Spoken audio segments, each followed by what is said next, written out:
നിങ്ങൾക്ക് നാണമുണ്ട് ഇങ്ങനത്തെ ആവശ്യമില്ലാത്ത കാര്യങ്ങൾ. നല്ലൊരു കാര്യമാണ്. കഴിഞ്ഞ ദിവസം കവിയൂർ പൊന്നമ്മ അനുസ്മരണമായി ദേശാഭിമാനി കവിയൂർ പൊന്നമ്മയുടെ വിയോഗത്തെക്കുറിച്ച് മോഹൻലാൽ എഴുതുന്നു എന്ന വ്യാജേന ഒരു ലേഖനം കൊടുത്തിരുന്നു. മോഹൻലാലിന്റെ പേരിൽ പ്രസിദ്ധീകരിച്ച ലേഖനത്തിന്റെ ഒരു വരി ഇങ്ങനെയാണ്: 2 പ്രിയപ്പെട്ട അമ്മമാരിൽ ജന്മം തന്ന അമ്മ നേരത്തെ യാത്ര പറഞ്ഞു പോയി. ഇതാ ഇപ്പോൾ അത്രമേൽ ആഴത്തിൽ സ്നേഹിച്ച സിനിമയിലെ അമ്മയും വിട പറഞ്ഞിരിക്കുന്നു. ഇത് പൂർണ്ണമായും വ്യാജമാണെന്നും ലാലിന്റെ അമ്മ കൊച്ചിയിൽ ജീവിച്ചിരിപ്പുണ്ടെന്നും social media activist Sreejith Panicker പറയുന്നു. ദേശാഭിമാനി തയ്യാറാക്കിയത് വ്യാജലേഖനമാണെന്നുള്ള പണിക്കരുടെ പോസ്റ്റ് വൈറലാവുകയാണ്. ശ്രീജിത്ത് പണിക്കർ പറയുന്നതിങ്ങനെ: ഈ ലേഖനം വ്യാജമാണെന്നും ലാലേട്ടൻ എഴുതിയതല്ലെന്നും ആർക്കും മനസ്സിലാക്കാവുന്നതാണ്. ലാലേട്ടൻ എഴുതിയെന്ന് പറയപ്പെടുന്ന ഈ വരികൾ നോക്കൂ. 2 പ്രിയപ്പെട്ട അമ്മമാരിൽ ജന്മം തന്ന അമ്മ നേരത്തെ യാത്ര പറഞ്ഞു പോയി. ഇതാ ഇപ്പോൾ അത്രമേൽ ആഴത്തിൽ സ്നേഹിച്ച സിനിമയിലെ അമ്മയും വിട പറഞ്ഞിരിക്കുന്നു.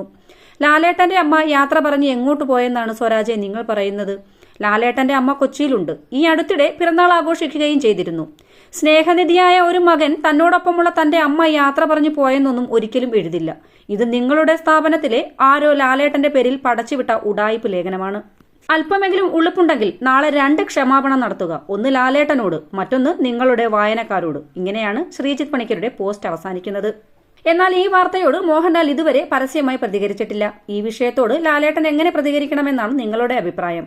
നിങ്ങളുടെ അഭിപ്രായം കമന്റിൽ രേഖപ്പെടുത്തുക. ഏറ്റവും പുതിയ സിനിമാ വാർത്തകൾ ആദ്യമേ അറിയാൻ ഈ ചാനൽ സബ്സ്ക്രൈബ് ചെയ്യുക. നന്ദി, നമസ്കാരം.